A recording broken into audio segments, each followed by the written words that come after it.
Why did you wake me? You've been gone for hours. I was hungry. We're all hungry. I was just eating. Summer was eating. Your body can't live on the food your wolf consumes. Spending too much time in Summer's skin is dangerous. You're not a dire wolf, Bran. Hello, my sweet summer children. I'm back with some juice to get you through the long night. I'm here with my buddy, Joe Magician. Joe, tell the sweet summer squad where they can find you. Hey guys, good to see you again. You can find me at my YouTube channel, youtube.com/JoeMagician, on the Maester Monthly podcast. Also on Watchers on the Wall, where I'm a feature writer for them, and on the Song of Ice and Fire subreddit, where I am a moderator. And Mother of Dragons, Breaker of Chains. I can add some more. I can get more. I can get more titles for this. Panelist at Con of Thrones. There we go. Added a new one. Yep, he's gonna have the long Starbucks cup like Daenerys, the long titles. But we're here to talk to you guys about the old gods and about the children of the forest and their powers and how far can you push the old gods before they push you back. So I thought that we should start by explaining a couple of things, like what's a skin changer, what's a warg, what's a Greenseer. So do you want to kick it off or you want me to kick it off? I can do this. I also have that panel on my YouTube channel where we talked about wards and skin changes at Con of Thrones. But anyway, so basically a skin changer is, it's kind of like mind control or almost like a poltergeist sort of thing, where one being kind of throws their mind or their soul into another body and sort of walks it around like a puppet. Anything that does that to another animal in A Song of Ice and Fire is considered a skin changer. A warg is a skin changer that only skin changes wolves or dogs. And they have a special name because they're considered the most common, because dogs and wolves, at least in George's mind, are extremely similar to human sort of like group dynamics, and they think the same way, which is kind of reflects reality with how much that the dogs and humans work together. So there's so many of them, they got their own special word, a warg. Yes. And so for skin changers, so all of the Stark children, I don't know if you think, I don't want to speak for you, but I think they are all wargs. They are. George has answered that question before, where he said even Sansa, we didn't get to see it because Lady died so early in the story. Every Stark child in the story is a warg and a skin changer. Yes, even Sansa. Even Sansa and Lady. So, do you think any of them are skin changers besides Bran? We know Bran is. Arya is. She has skin changed a cat. She has skin changed a cat. So Arya is also a skin changer. Well, they're all skin changers, but they've skin changed something other than a wolf, basically. Side note, Arya being a skin changer, do you think that has any influence on why the many-faced assassins picked Arya? It's hard to say because they haven't had her use it at all. Like the time she skin changed a cat, that was during a scouting mission, but she wasn't told to do that. And they haven't it's been implied that she growls in her sleep, so possibly they know that from when she wargs Nymeria back in Westeros. But if that's why, they've done nothing with it, so it's hard to say. Do you think that because she wears a face of, she's technically wearing someone's skin when she puts on a face? That's a good point. It could be sort of the faceless men, the whole mask thing could be like an imitation of skin changing, but like, yeah, that makes some sense, but it doesn't appear that any of the rest of them actually have any powers to speak of, except for maybe the faceless men. Like, a lot of them just seem to be like actors being able to put on like different kinds of like moles or pox, or just like putting on fake noses. Okay, I don't want to get too far off. That's not one of our notes. I don't even know why I said that. I was just going like, going where the conversation leads me. But let me bring it back. So Bloodraven says only one man in 1,000 is born a skin changer, and only one skin changer in 1,000 can be a Greenseer. So what, in your opinion, what's the difference between a Greenseer and a skin changer? Everything. This is a tinfoily thing on my part, because it seems what the Greenseers are able to do is they seem to have access to almost like a dreamlike world that skin changers don't. It's when we see from the early chapters when Bran falls from the tower, he's in his coma, that appears to be green sight that Bloodraven is contacting him through. It's like this whole other psychic realm they can enter, but I think the practical difference between skin changers and Greenseers is that I think Greenseers can basically skin change more than things, more than just animals. Like I said earlier, the reason wargs are so common is because the mind is so close between the wolf and the human. I think a Greenseer essentially has more options available to them. Like they can skin change trees and eventually skin change the air, or sometimes other people. Or the mist, like Loki. Or the mist, yeah. When I think about the Greenseers, I think about them as like the magicians. The magicians for the children. Yeah, magicians for the children of the forest. So they're wizards, they're priests, they're wise ones, they're chiefs. I would feel like their chiefs would be the Greenseers, but it doesn't say that anywhere, but I feel like that's who it would be, like their spirit leaders. I think that makes sense. They have more power than everyone else. They have the ability to see into the future and the past. I mean, usually the wise people in your culture are the smartest ones, or at least the most knowledgeable, and it would be hard to be more knowledgeable than a Greenseer who has access to the Weirwoods. Yeah. And so that's the thing. Like, okay, the Greenseers have these certain powers, but do the regular children, do they have access to the weirwood.net, or do you have to be a Greenseer? I don't think it's clear. No, Greenseers specifically have access to the Weirwoods. It's part of Bran's indoctrination. Bloodraven tells them about it, how normal skin changers can't really, they're stuck to really one animal. That's, if we're talking about this in sort of like almost like a power level sense, like the base level or the most common level of power for a skin changer is you can skin change into another animal. One step up is probably Greenseers, and that seems to be that there's just more you can do with that power. It's maybe just a degree of control. Okay.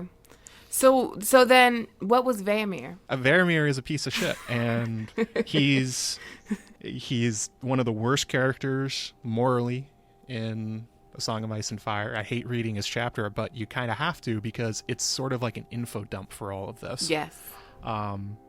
Varamir is I think he's technically a Greenseer, because he briefly, after he dies, he goes into the Weirwood, but then goes right back out again. But I was talking about power levels a second ago. In between Greenseer and Skin Changer, it's Skin Changers that can control more than one animal. And Varamir's called Six Skins because he controls 6 other animals at one time, which is really unprecedented in the story. We've really only seen Bran and Arya who have more than one. And if you don't know who Varamir Six Skins is, he's actually he's the character's point of view for the prologue of A Dance with Dragons, and he's actually a wildling. Lord Varamir, because to sort of bring it back to the point of this video, we're asking about like what can the children do with their powers. Well, the base level is you can just sort of use it to control one animal and do something for you. Like imagine a bear with like the mind of a human or a children of the forest. That's a powerful thing. Varamir represents almost a weaponization of these powers. He takes 6 animals and he uses them to essentially kidnap and rape women, because nobody can stop him, because he shows up with all of his animals at once and intimidates them to give him what he wants. And that's sort of the next level for the children, as we're seeing an escalation of how they use their basic gift of just taking something else's body. Yes. So Greenseers or not Greenseers, but Skin Changers have some rules, or I guess you would say ethics, that they're supposed to follow. And we hear a lot about abominations.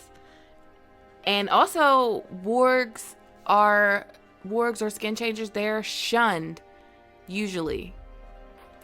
And so Hagen basically trained Varamir and taught him about abominations. Abomination, that had always been Hagen's favorite word. Abomination, abomination, abomination. To eat of human meat was abomination. To mate as wolf with wolf was abomination. And to seize the body of another man was the worst abomination of all. Hagen was weak, afraid of his own power. He died weeping and alone when I ripped his second life from him. Varamir had devoured his heart himself. He taught me much more, and the last thing I learned from him was the taste of human flesh. This is why skin changers were shunned. It's the fact that what these represent. It's such horrificness that we're seeing from Varamir in that moment. I think also another reason that they were shunned was obviously people didn't understand what the hell was going on. But a lot of times you can lose yourself in an animal. That's why Jojen kind of tells Bran, like, mark the tree. Mm-hmm. So I guess like if you were a weak skin changer, that your wolf or your bear or whatever you're skin changing into could kind of take over you. Yeah, weak. It's sort of like a Star Wars thing where it's like weak-minded people can be affected by the Force.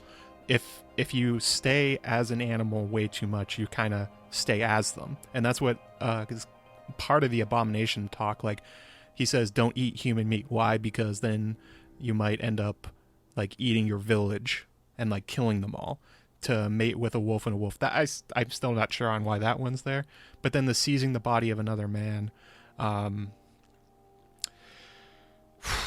It's really the fact that that's a rule shows really how terrible skin changing is. I mean, we're talking about it as if it's like a cool thing, just like a magical part of the books. But if you imagine it happening to you, it's probably the most horrific things we've seen in the books. Yeah, I mean, well, the way the woman acts when he tries to skin change her, like, it's like a very scary reaction.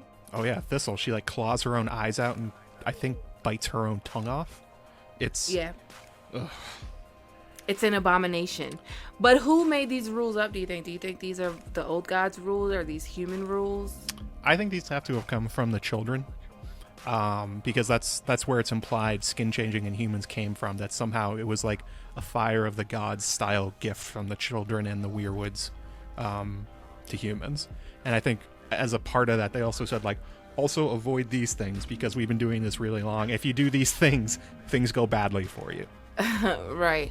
So about the abominations, Bran does 2 of those things. Yeah. He has seized the body of another man, which is the worst abomination with Hodor, and he maybe ate human meat. Oh, he definitely ate human meat. The pork, that wasn't pork. I mean, we can debate Jojen pace, but the pork that the Cold Hand served him was not pork. That was Night Watch Ranger. Yes. So, what does that mean for Bran? Like, is that gonna come back on him? Like, does it imply anything? It's hard to say because the point of Varamir saying this quote in the chapter itself is that you sort of see it also with Euron. It's the same sort of idea where Varamir has broken all these taboos and nothing's happened to him. He's only like the weirwoods haven't like risen up and punched him, or like the old gods haven't punished him. The same for Euron with the drown god. Nothing's really happened to them in a divine way, but it's sort of like a destruction of your own soul kind of thing.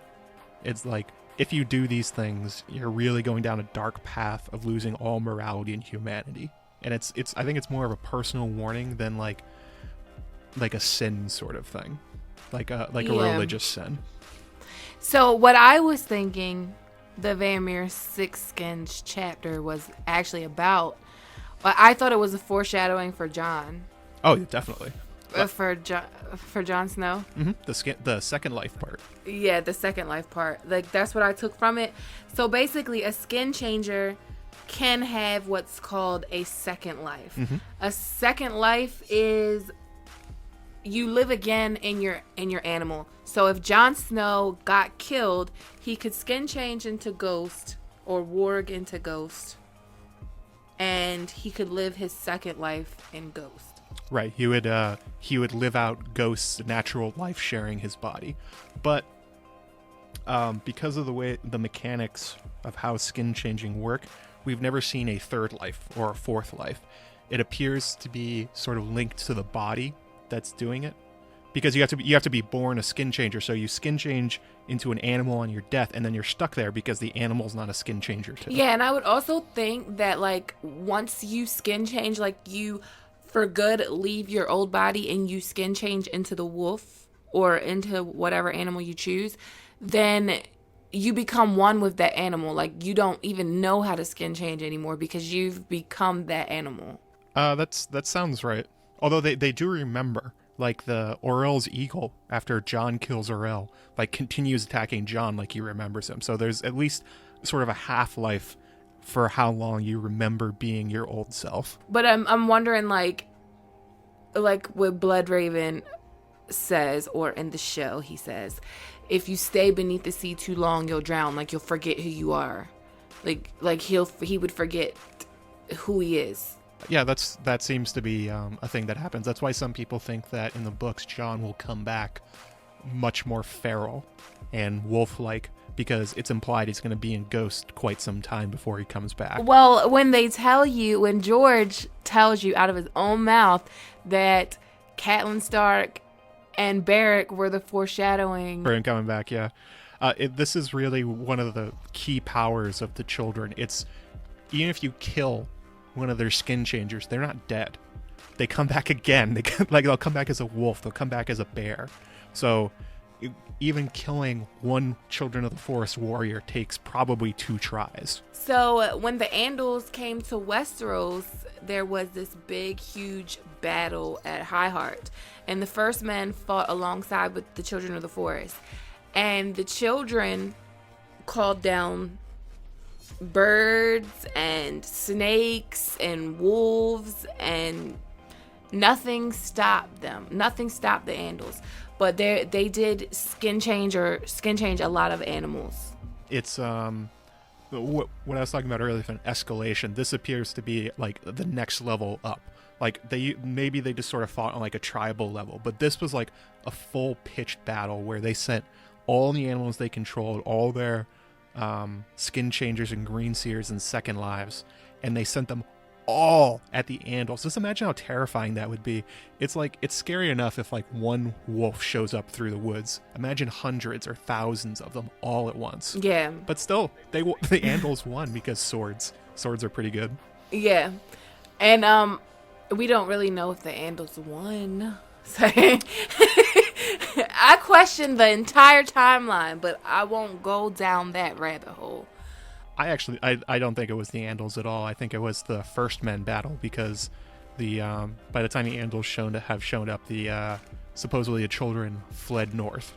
So how could they still be in the south? Although there are populations in the Rainwood for quite some time afterwards, like the cave that Arianne finds.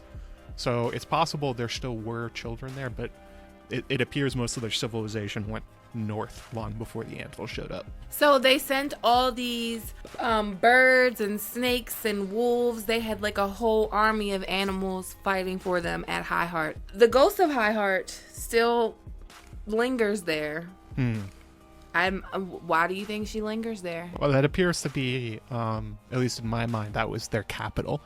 We see rings of weirwoods at the Isle of Faces and beyond the wall where Jon swears his vows, but at High Heart, I think there were 32 or something like that weirwoods all in a giant circle and on top of a hill.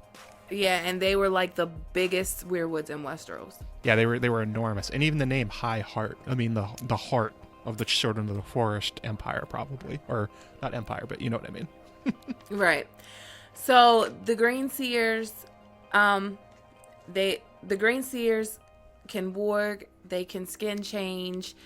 They working in skin changing is controlling animals, but like, what is it that makes them so important? Like, what is it that they can do that besides working in skin changing? Because Arya can do that, and so can Bran. So what is it that makes them so unique and so like life-saving? I think the power of green sight, like we see from Bran and Jojen, the ability to see the future, but it's not exactly the future. Like, it's all symbolism. It's all up to interpretation.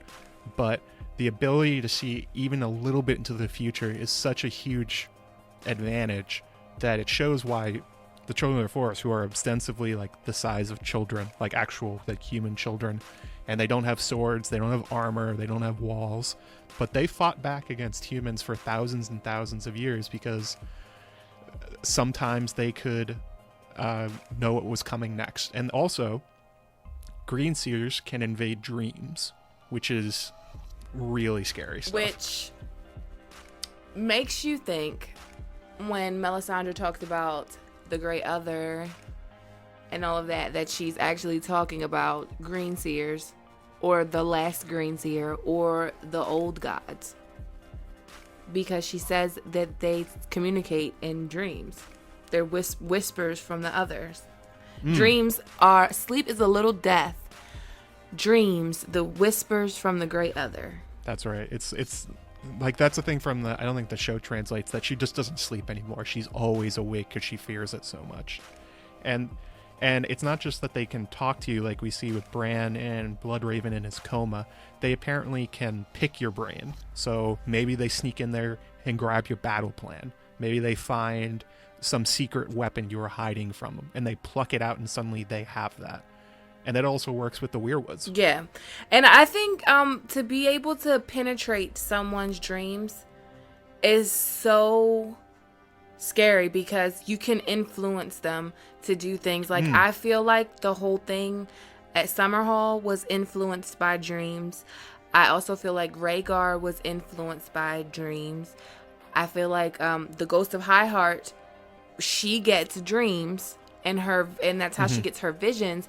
But can she interpret them right? Because what we see her get isn't like, she doesn't see Joffrey choking. She doesn't see Joffrey choking on pigeon pie. She sees a woman with purple serpents in her hair.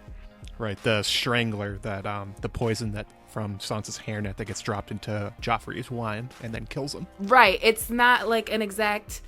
She doesn't see the exact thing. She just interprets it. She sees a golden stag butchered by a shadow. Yeah. And a king without a face, or a man without a face on a bridge. And like when Jojen gets his green dreams, he sees the water coming to Winterfell, and he sees a chained wolf. So it's like they're not seeing it literal, but also are they Greenseers? Jojen says he's not a Greenseer. He says he just gets green dreams. It could be. It's unclear if Jojen is or not. If he's being sent in dreams by somebody else, that's something else that can happen. Where not only can they pluck out your thoughts from your head, they can implant new ones. So is that coming from Bloodraven? Possibly. Maybe he knows Theon is coming. But this is sort of a hallmark of George's magic in the story, is that I think he calls it later a sword without a hilt. So if you use green sight, you can see the future, but if you guess wrong on what those mean, then things can go horribly wrong for you. Yeah. Like, if you really try to act on these things, like, let's say you have a vision of a battle, or like somewhere that you think you should invade based on a dream, and it's wrong. Well, you probably just lost a war because of that. So, oh my gosh, you know who I thought of? From Dunk and Egg. Oh, Daron. Daron, yes. Daron the drunkard. Yep. Yes. No, not him. Who? The fiddler. Oh, John the Fiddler. Yeah. The Blackfire. Yeah, he dreams that a dragon is going to be hatched at White Walls, Right. and what else was it that Sir Duncan the Tall would be in his Kingsguard, and those things did happen, but not for the way him. he thought. He gets arrested by Bloodraven. Whoops. Right. But yeah, it seems that dragon dreams are on a similar wavelength where it's interpretive visions of the future. So it's a powerful ability, but very dangerous one. That's why I don't think Green Sight and Green Dreams are the same, because what Bran actually sees through the Heart Tree at Winterfell seems like, it doesn't seem interpretive. It seems like straightforward visions of the past. Like, it doesn't seem like anything he has to interpretate. That's true. That that sort of thing seems to be more a skin changing a weirwood, because weirwoods are functionally immortal. What's happening is he's seeing through the heart tree's eyes. So I think what you're supposed to think is going on there is he's like replaying the memories. So it's seeing everything that happened in front of that, which is also an extremely powerful ability. Like, a big problem with human civilization, even currently, is that history is uncertain, that we don't really know what happened, when, or where, even going back hundreds of years. But the children have an entire, complete record of everything that happened in front of one of the weirwoods forever. That's an unbelievably powerful ability. Yeah, I think it's a like a nod at knowledge's power. So whatever Bran is gonna learn from going back in history, I think is gonna be more vital than anything that he could learn from the future. Yeah, the past is certain, or what does Bloodraven like to say? He says the past is dry, or it's already written. So you can go back and see it. The future is very, very uncertain. But Yeah. even still, that's so powerful. Very. And you know what worries me, or what I guess makes me kind of raise my eyebrow at Bran, is that he doesn't have the traits of a Greenseer. Oh, okay. He doesn't. Those you call the children of the forest have eyes as golden as the sun, but once in a great while one is born amongst them with eyes as red as blood, or green as the moss on the tree in the heart of the forest. By these signs do the gods mark those they have chosen to receive the gift. The chosen ones are not robust, and their quick years upon the earth are few, for every song must have its balance. So, I think Jojen fits the actual Greenseer profile, not Bran. It's true. Bran has blue eyes, which are not mentioned. Although, this is something I've been thinking about for a while. Whose eyes are blue that are magical, though? The others. The others have blue eyes. They have sapphire eyes, and Bran has those too. So it could be... That was a trick question. That was a trick. Gotcha. I'm like, no one. The others. Others. When they raise whites, when they show up themselves, they have blue eyes. So maybe he's like a new kind or something like that. But you're exactly correct that according to what we've been told about Greenseers, Bran shouldn't be one if the eyes are 100% predictive. Yeah, that feeds my Jojen pace theory. Because Jojen had those traits. So Jojen is sickly with seizures and things like that, and he has green eyes. So he has the two traits that he names that would make a Greenseer. But Bran isn't sickly. His fall or his push, he was made like he was pushed. He didn't he wasn't born without legs. So maybe that fall had to happen to awaken his gifts. Could be. Maybe Jojen's like the Neville Longbottom of A Song of Ice and Fire. He's the true last Greenseer that Bloodraven was looking for, but instead he chose Bran, which would actually work. Okay, so in order for you to absorb his power, let me feed him to you, basically. Well, that's called out in a different way, that the weirwood seeds, quote unquote, are what wed the Greenseer to the trees and really, like, kind of, it's like nitro boost to your green sight ability. You eat the quote unquote paste, and all of a sudden, you connect even stronger than you used to before. But Bran was using weirwoods before this, so I think it was more like an enhancement of what he already had. But I mean, who knows? I mean, like you said, Jojen fits a lot of the traits that we know. And on the app, if you didn't see the video me and Joe did the last time, our first collaboration where we confirmed multiple theories and we used the app, The World of Ice and Fire, then I will link that in the description box. So it says in the app, on the wall, Brendan Rivers becomes Lord Commander of the Night's Watch. But eventually he absconds to the lands beyond the wall and joins the Children of the Forest, who hail him as the last of the Greenseers.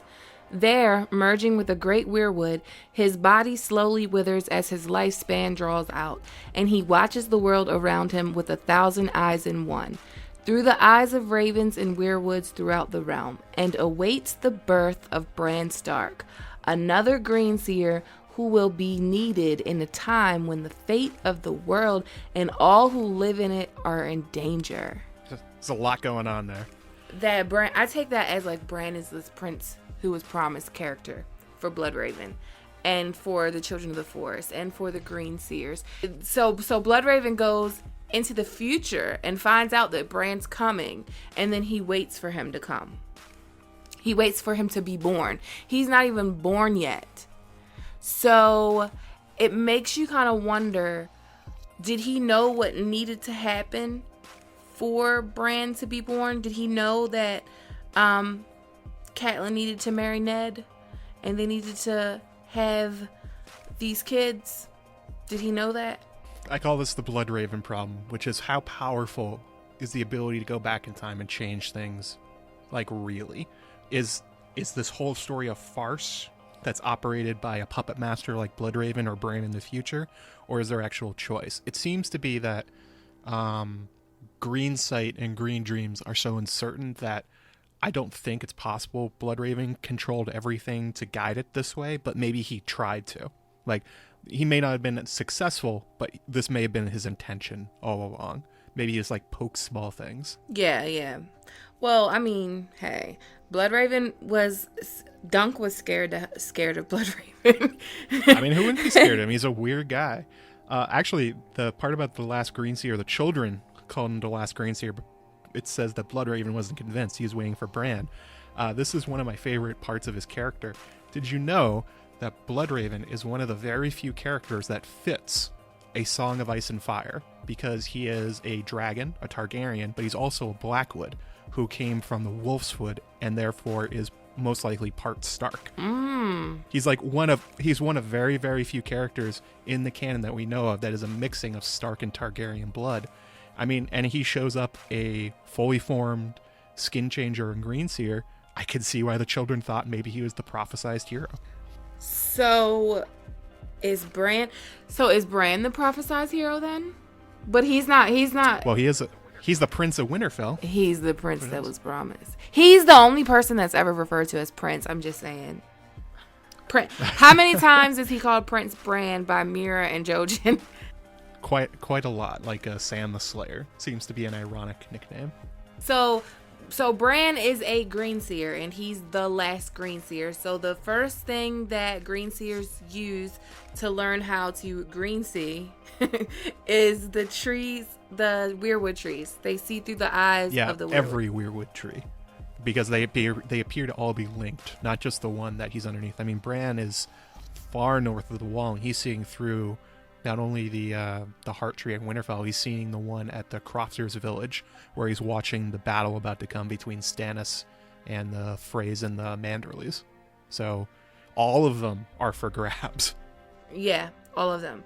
And even though the show even though the books, like, we have quotes that say all the weirwoods were cut down in the South, not all. That's not entirely true. No. Like Catelyn says it, but it's not true. There's quite a few left. Some of them have replaced them with, like, oaks and elms, I think. But, I mean, really think about how powerful an ability that is if you're trying to stop an invasion from humans. Like, if you have a weirwood in every one of their villages, and you could turn into apparently a mist and walk around and listen, I mean, it's the kind of spying that people dream of. Yeah. Like, basically CCTV all around. Everything. And the ravens. It was called out in that quote about Bloodraven from the app. The ravens. That's a big one too. And I think that's step 2. So you see through the trees, and then the ravens are probably step 2, I would think. Well, that would imply multiple skin changing abilities. So yeah, you would be beyond a basic skin changer at that point. Because if you're watching, particularly if you're watching the ravens that bring messages, presumably you could hear what was being said as the maester opened it and read it. But if you're watching all of the ravens like Bloodraven is implied to do, I mean, that's beyond Varamir's 6 skins. There's hundreds, there's thousands of ravens. If he's keeping tabs on all of them, he's unbelievably powerful. And there's even undead ravens, like outside of the cave. There's even undead ravens, that just sounds creepy. But I wonder, like in the show, like when Bran sees the Night King, like he kind of freaks out when he's in the ravens. I wonder if like the Night King could like possibly take over those ravens. Probably, especially because for the children, their preferred second life was ravens. Like, we see wargs and wolves as the predominant skin changers, but for the children, they love flying. They love being in the ravens. So, possibly, you could take over one of the bodies from them. Okay, so about flying. So, Jojen tells Bran, the Greenseers were more than that. They were wargs as well, as you are, and the greatest of them could wear the skins of any beast that flies or swims or crawls, and could look through the eyes of the weirwoods as well, and see the truth that lies beneath the world.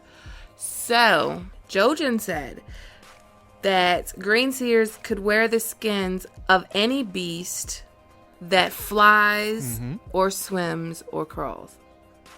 So, is Bran gonna fly a dragon? This one. We're doing this one. Ice Brandon, I'm doing it. We're doing Brandon. Possible. George has been asked the question before, do the Valyrians use skin changing to control the dragons? He says no, it's something else. But I don't see why not. If they can control anything, then presumably you could take over a dragon too. Yeah, we saw the Night King do it. Well, the Viserion a White Walker himself now. He's not a white. He converted him like the baby for Craster. Say it again for the people in the back. Viserion is a White Walker himself. He's not a white. What we saw happen to the baby, Craster's baby, where he touched him and his eyes turned, that's what happened to Viserion. Viserion is not a white. I agree with you 100%, and people keep giving me shit about it because I will not call Viserion a white dragon. I keep saying he is a White Walker dragon, and a dragon is not a damn slave, but they don't want to hear it. They think I'm crazy. They think it's madness. He's not a slave. He's a White Walker. He's a sentient being. I agree 100%. So I think that if Bran could fly a dragon, I would like him to fly a dragon. I would really like him to take Viserion from the Night King, or just warg or skin change Viserion, or I don't think he doesn't need to skin change Drogon, and he doesn't need to skin change Rhaegal unless he's a bad guy. Which I don't think he's a bad guy. He might be a bad guy. Who knows? Bran's committed so many abominations already. He could be bad. Bran is who the Night King is after. Like, the Night King came for Jon a couple times, and he just stared at him. Hi, how you doing? I'm the Night King. I'm gonna kill all of you, and you're gonna become my thralls. But it's me, Todd. When he came for Bran, like, he came hard for Bran. Like, he came for him. Like, with Jon, like, they just stare at each other. That's true. And they just flex on each other and throw up gang signs and stuff. And they flex, yeah. With Bran, it was like, I'm gonna kill him. I'm gonna kill Bloodraven. I'm gonna kill him. I'm gonna kill his wolf. I'm gonna kill all these children. I'm gonna blow this shit up. I'm gonna put cracks in the ground. He came so hard for Bran. That's true, and I think that's really shows why the Greenseers are so feared, and they had to be hunted down the way they were, and why they are almost extinct at this point. Like, imagine if you're a Valyrian and you're flying in on a dragon, and you have control of it, and all of a sudden you don't, and it turns around and tries to breathe fire on you. Or if you're charging, like you're a bunch of knights, you're charging down a group of Greenseers, and all of a sudden they take control of your horses and they throw you off of them. The ability to just, or if they can even human skin change. They can take over your friends. They can take over your body. What they can do is terrifying, and it's like the ultimate defensive weapon unless you overwhelm them with numbers. Like if you could take a dragon away, I mean, the Valyrians are nothing. They were their dragons. I think that skin changing is also scary because like you could potentially you never know who's who. Like that's why like the faceless stuff kind of gets on my nerves, cuz like I know this isn't technically skin changing, but it kind of, to me it is tinfoil. But Arya like is Walder Frey. She turns into Walder Frey. She doesn't just put his face on. She turns into him. She has his hands, his voice, everything. So it's like you never know who is this person really this person? Are they going to take off their face? Is this really this person? Are they going to remove their face and there's somebody else? Like it's like you don't know. And I would think that skin changing would kind of be similar to that. Like you think you're talking to your mom, but are you talking to your mom or are you talking to your worst enemy? Are you? Oh, 100%. That's the big fear they put in you. It's a police state essentially. It's a culture of fear. There's no one you can trust anymore. I mean, that's one of the things that appears to have driven Bittersteel crazy, is that every time he came to Westeros with Targaryen or Blackfyre, he got pushed off by Bloodraven, no matter how good his plans were. Yeah. After a certain point, you have to start thinking, like, after a few of your plans get out, that there's no way Bloodraven could have heard it. But then he's like, but there was a bird there, wasn't there? Like that kind of thing starts getting in your head. Yeah. And that's what the children could do to you. Yeah. And that's like scary, because if you think about like just as on a personal level, like person to person, if I have a beef with somebody, like, and they're just a human, like I'm just a human, then we can fight. Like we can square up, we can throw a fade, whatever.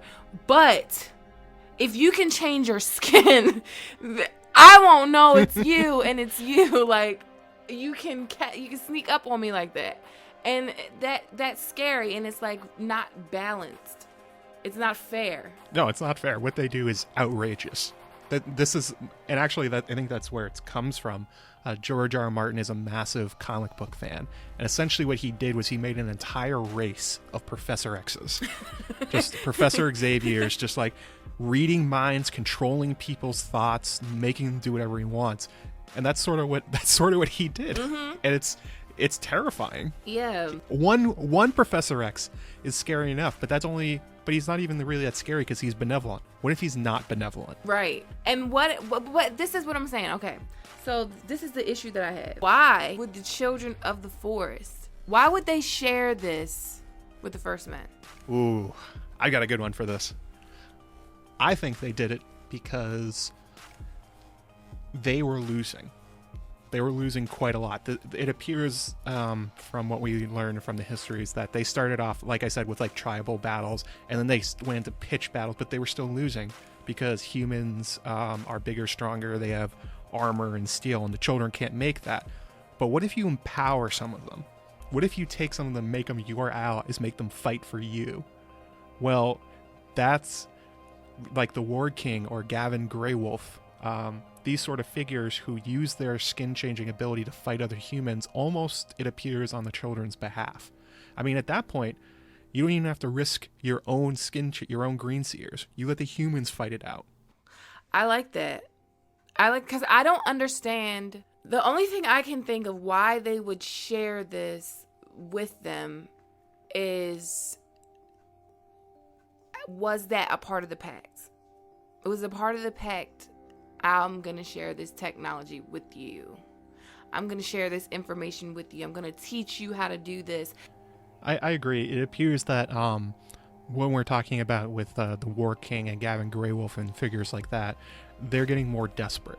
So what we're really talking about with skin changing and Second Lives is these were originally peaceful things. These were things that they used for like for connecting with each other and like learning empathy for each other and like using the weirwoods as like almost immortality sort of thing. But then the first men came and they had to turn something peaceful into something that they use as a weapon. But the first men and the Andals kept coming, and so eventually they gave away their big advantage because it was the only way they thought they could survive, which was giving the humans their powers.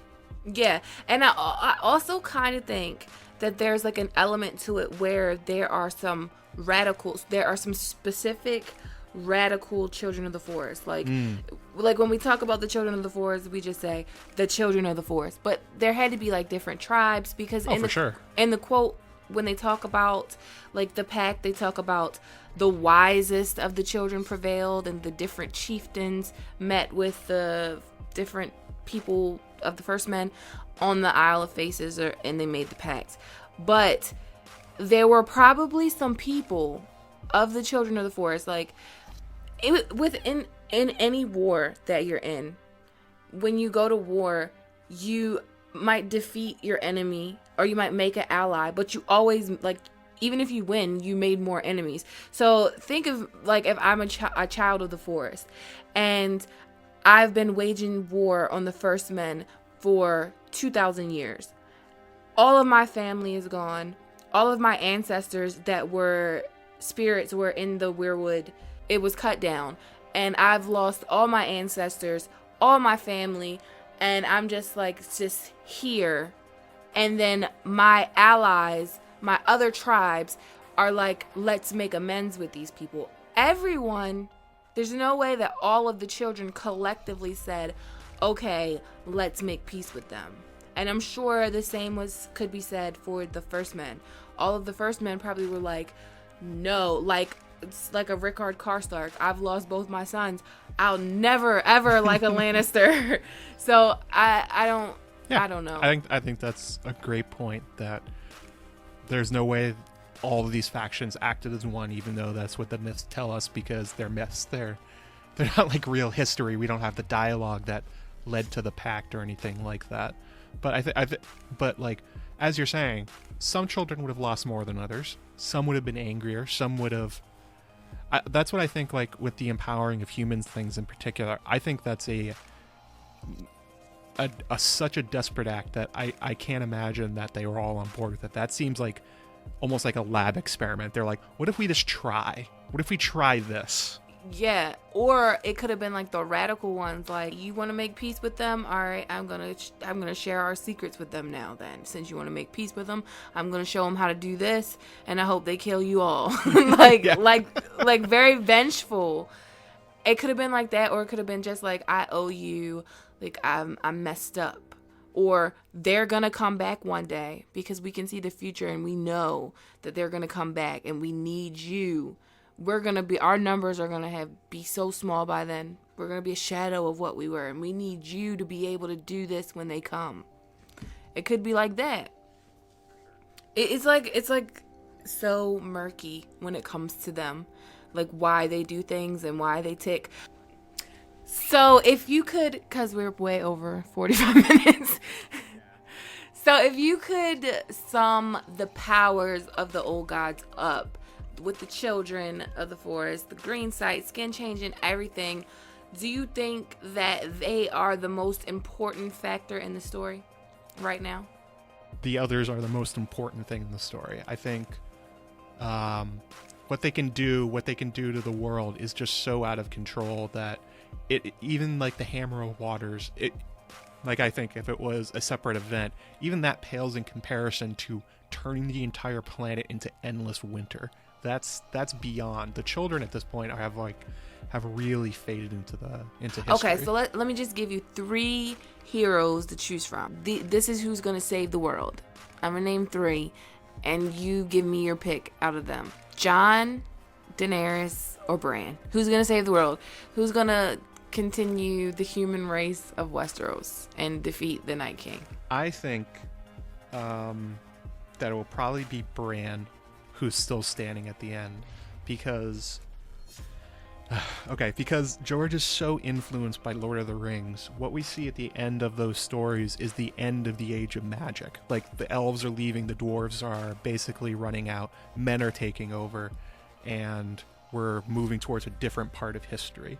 If he's, I think he is, if he's paralleling that at all, then we should see probably the Targaryens and the Starks and their direwolves and dragons leave the world. And Bran's left to sort of like to watch it all, having given up everything in order to win, I think. I've always related Bran to Frodo. Yes, he should be like Frodo. He should experience the scouring of the Shire or the scouring of Westeros. Yeah, and Bran, like I said, the Night King came for him hard, but we've already kind of been told that he will outlive everyone from Mira and Jojen. What do the trees remember? The secrets of the old gods, said Jojen Reed.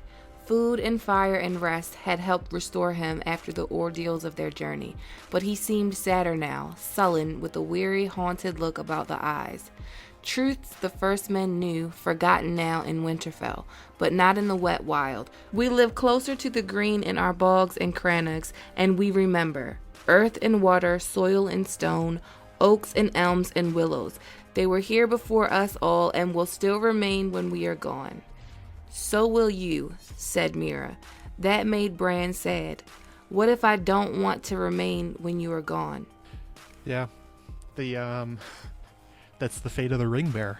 So, I think Bran has a vital part to play, and I think all of these, this magic is very important. But I think the most important thing right now, out of all of the powers of the children, is the ability for Bran to go back into history and see what happened before, and see basically how to defeat them. Yeah, he'll probably have the largest role, but it won't be direct. Yeah, but it'll still be vital and important, and possibly very surprising. Probably. So, do you want to let the people know where they can find you one more time? I'm gonna link all of Joe's podcasts and his videos and his articles, where he writes articles and where he does his classes, because he's a professor, and where he's and where he writes his comic books. I'm gonna link all of that. I'm just kidding. Okay, so you can find me at my YouTube channel, youtube.com/Joe Magician, on the podcast Maester Monthly, which I do with my my fellow Song of Ice and Fire moderators. You can find me at Watchers on the Wall, where I write features for them. You can also find me on the Song of Ice and Fire subreddit. So make sure you check out his channel, subscribe to his channel, show him some love. Sweet Summer Squad, hashtag that when you go over there to visit him, hashtag Sweet Summer Squad or Frigo, so he can know that I send my regards. And I want to thank you for coming. I appreciate you coming on here and letting me pick your brain about this and creating this wonderful Google document. I know, I taught you how to use Google Docs. It's always a pleasure, Gray. And I want to thank everyone that's watching, everyone that supports me on Patreon. If you have any questions, leave them in the comments. I'll get to as many as I can. If you like this video, please give it a thumbs up. Please click that subscribe button, hit that notification bell, and join the Sweet Summer family. Okay, my sweet summer children, have a good day.